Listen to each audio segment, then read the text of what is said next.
The taxi's headlights cut through the thick fog as it pulled up to the rusted iron gates. Aryan stepped out into the cold October night, his breath forming small clouds in the darkness. "You sure about this, buddy?" the driver asked nervously. "Nobody's been to Raven's Manor in decades." Aryan handed him cash. "I'll be fine." As the taxi disappeared into the fog, Aryan stood before the towering Victorian mansion. Paint peeled from its walls like dead skin, and broken windows stared down like hollow eyes. "Young master, you shouldn't have come here at this hour." Aryan spun around. An elderly man emerged from the shadows, hunched and trembling. "Ramos, is that you?" "Yes, sir. I've been waiting, but you must leave. She's still here." "Who's still here?" Before Ramos could answer, a woman's laughter echoed through the empty halls of the mansion. It was beautiful, yet terrifying, like broken glass scraping against silk. Against Ramos's warnings, Aryan pushed through the heavy oak doors. Inside, dust particles danced in the beam of his flashlight. Family portraits lined the walls, their eyes seeming to follow his every move. "Something terrible happened here, young master," Ramos whispered, limping behind him. "Your grandfather, he brought death into this house." As they climbed the grand staircase, a massive brass vase suddenly tipped from the railing above. Aryan dove aside just as it crashed where he'd been standing. "She knows we're here," Ramos gasped. In the flashlight's beam, Aryan saw words carved into the wooden floor, still dark with old blood. "My blood, my revenge." A woman's sobbing filled the air, growing louder and more anguished with each passing second. The temperature plummeted. Their breath came out in icy clouds. "This way!" Ramos grabbed Aryan's arm, pulling him toward a side door. "Before she finds us!" But it was too late. The sobbing stopped. In the suffocating silence that followed, they heard footsteps, slow, deliberate, coming from every direction at once. They barely made it to the old chapel behind the mansion. Inside, surrounded by crumbling stone and broken pews, Ramos finally told the story.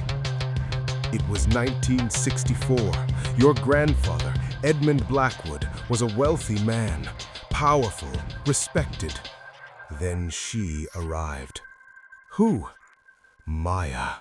She came to Raven's Manor on a stormy night, claiming she needed shelter.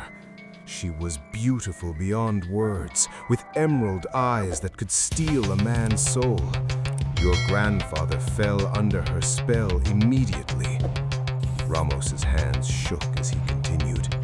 Within weeks, strange things began happening. Servants disappeared. Animals were found drained of blood. Your grandmother, Elizabeth, grew suspicious. She consulted a medium who revealed the horrifying truth. Maya was no ordinary woman. She was a Pishachini, a blood-drinking demon who'd lived for centuries, moving from town to town, feeding on the innocent. On the next new moon, Elizabeth and a mystic prepared to trap Maya, but your grandfather, completely entranced, tried to stop them. Maya attacked him first, sinking her fangs into his throat. Aryan felt sick. What happened? The mystic completed the ritual just in time. They sealed Maya in the upper chamber with ancient symbols and blessed iron. But the curse wasn't finished. Before the door closed, Maya screamed a prophecy. "I will drink the blood of every Blackwood until the bloodline ends." Your grandparents died that night. Your grandfather from Maya's attack. Your grandmother from the horror of what she'd witnessed. Your parents fled with you when you were just a baby. Only I remained, and I made a terrible mistake.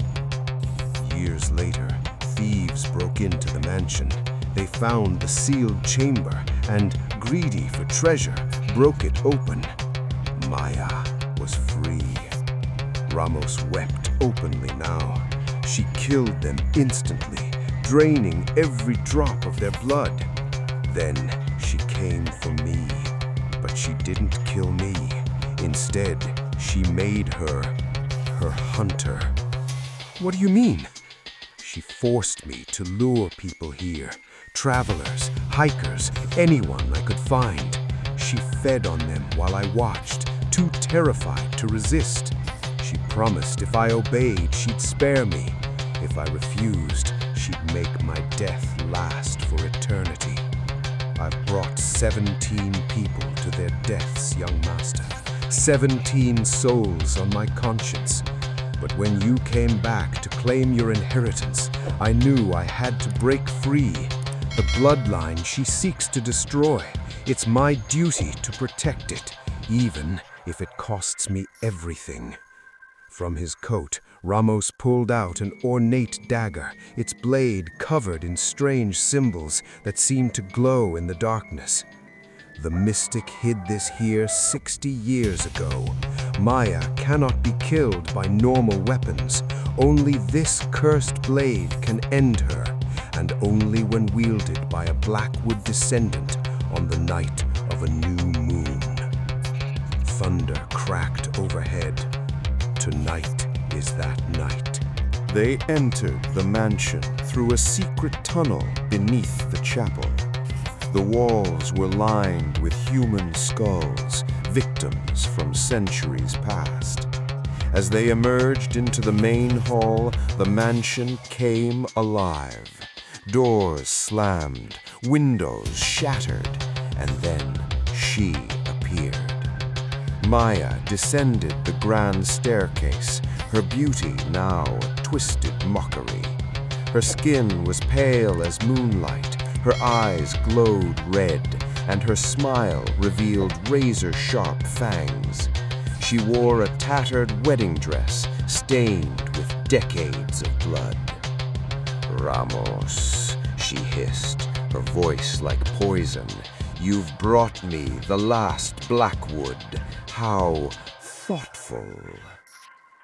"Run, young master!" Ramos pushed Aryan behind him. "I'll hold her off." Maya laughed, a sound that shattered the remaining windows.